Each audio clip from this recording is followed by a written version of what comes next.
I was working, we were living in Ohio at the time, and I bumped into an old colleague of mine. She was working for a company out of Raleigh, and I told her, I said, well, if you ever have any job openings, you got to let me know, because I would love to move to North Carolina.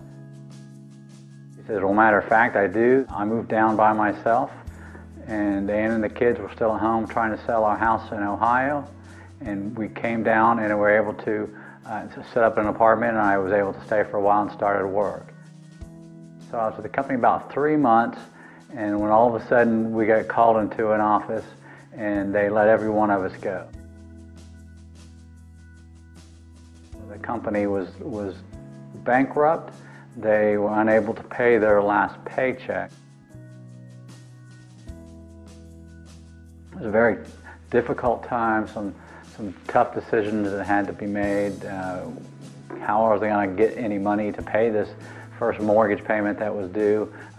Struggled through that, very upset at the time.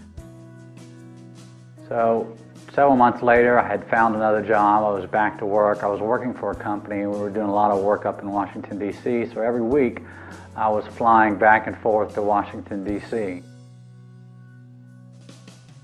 On one particular week, I was leaving Raleigh, flying up to D.C., when all of a sudden I noticed that the president of the company was sitting there in the airport with me. This is a man I was very mad at. Getting more and more mad about this. I had a lot of anger in my heart.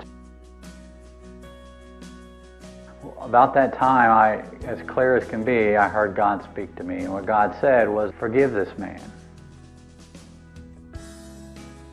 And I started coming up with reasons that it wouldn't work. Oh, God, that's not going to work. I can't forgive this man. I have anger in my heart. God said, you need to forgive this man. And this man has caused me wrong. He's done a lot of bad things to me. He caused me a lot of grief in my life. God spoke. He said, you need to forgive this man. I was sitting in the airport. He's on the other side of the airport. I kept coming up with excuses why I didn't work. I didn't want to interrupt him. I didn't want to interrupt his family. It wasn't a good time. I wasn't even sure it was him.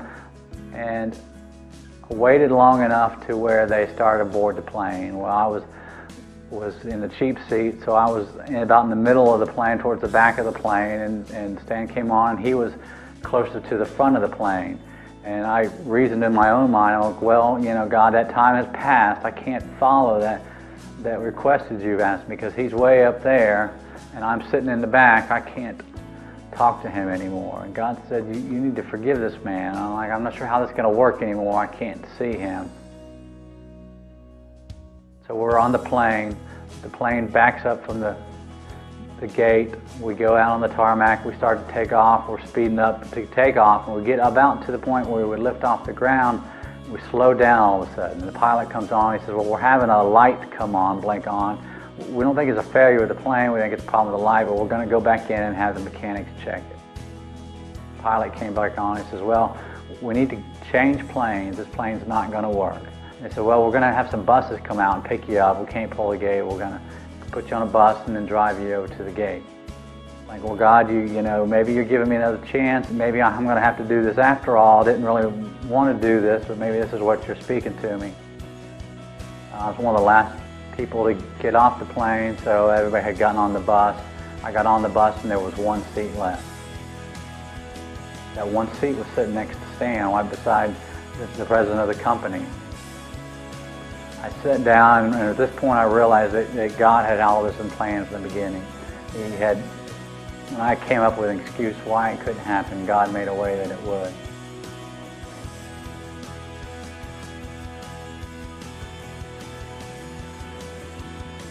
And I spoke to Stan. I said, I don't know that you know who I am. I don't know that you remember me.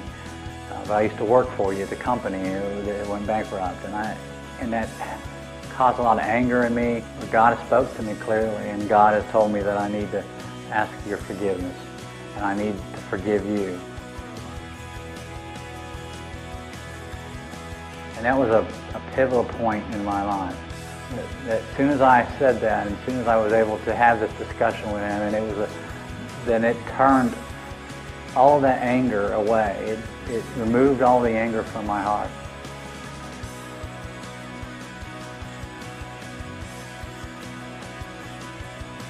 God was able to take that and to use that so my faith would grow, so I could continue to serve Him in ways that He has planned.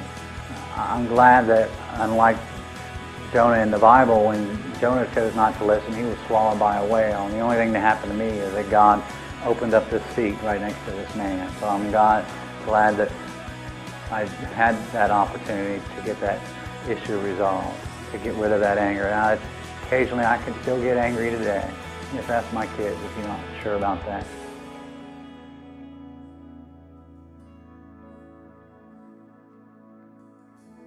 God's not going to call us to do something without giving us a way to do it, and God gave me the way to do it. And I was able to use that as a point to grow in my life, grow spiritually, mature spiritually in that point, so that I could serve God in other ways, in other capacities, in ways that I had not even planned.